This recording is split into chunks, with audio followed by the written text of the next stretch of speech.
Everybody, Tim here, coming at you with a brand new series of videos. Starting from the beginning, I'm going to start doing Studio Ghibli. So, I've debated on doing this a lot, I've gone back and forth. As of right now, Ghibli has more than 20 movies out. And they started 1985, so that's a lot of stuff to cover. And I mean, there's all sorts of stuff, like TV shows and shorts and specials and stuff like that. So I've gone back and forth. Out of 20 of them, or out of more than 20 of them, I want to say I've seen about half. And so that was part of the reason why I was like, do I want to do this? This is a big undertaking. And then I said, screw it, let's just do it. So I'm super excited to kind of talk about them. Now, like I said, I love a lot of them. I really, really love them. And then there are some where I'm like, this movie's just not for me.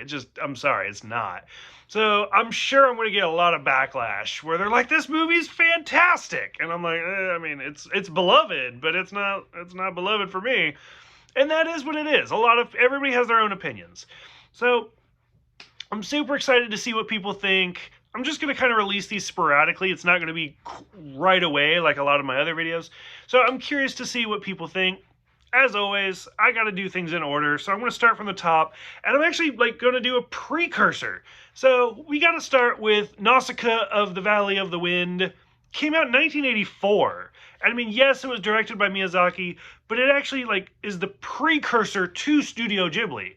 Even though it always comes out in the box sets and stuff, it's technically speaking not part of Studio Ghibli. It's a little bit predated. And I mean, I debated doing this one because, like I said, it's not technically part of it, and at the same time, I'm not a fan. So, even just boom, right off the gate, I was having a little bit of trouble. So, like I said, it came out in 1984. It's based off of the manga from 82. Now, I have not read the manga, but this movie did really inspire me to want to read it. And I always think of things like Akira, who I watched the movie and I was like, this is a technological marvel. I don't really care for it that much, but I've seen it multiple times, and I absolutely love for what it can do and what it is. And then I went out and I bought all the volumes of the manga, and I read those, and then I rewatched Akira, and I was like, this is fucking amazing. It's mind-blowing. I still love the manga more.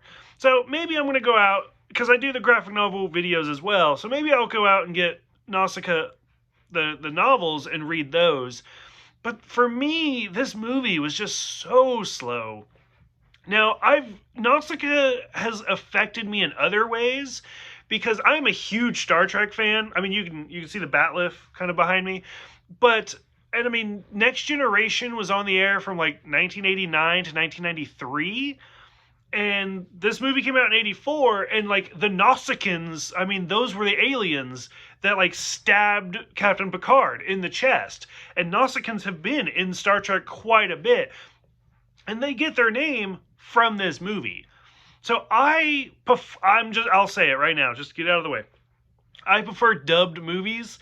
So I'm going to be watching the dubs, mostly because I'm really drunk. And I mean, that's the whole thing, is movies like this, being drunk, it's hard to focus.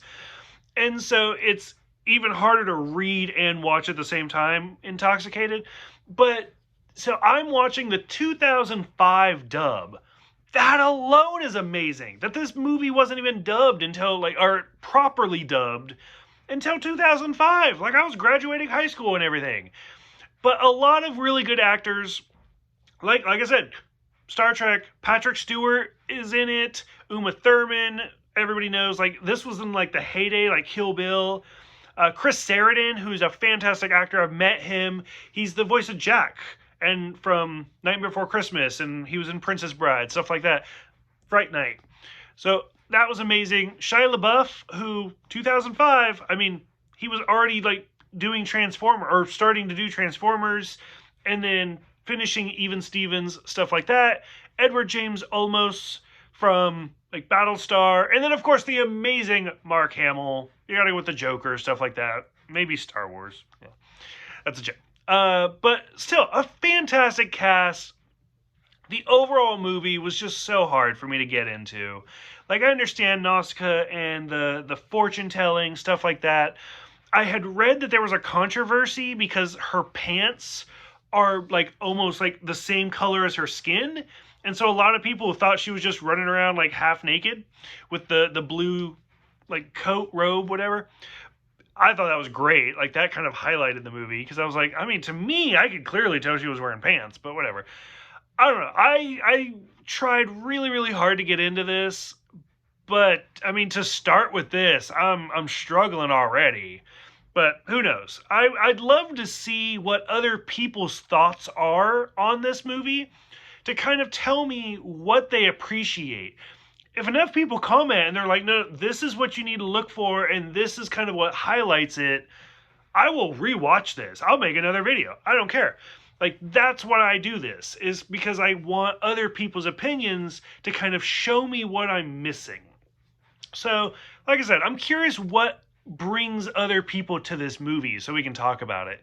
So, thank you guys for watching. Thank you for commenting, subscribing, all of that. It means a lot to me.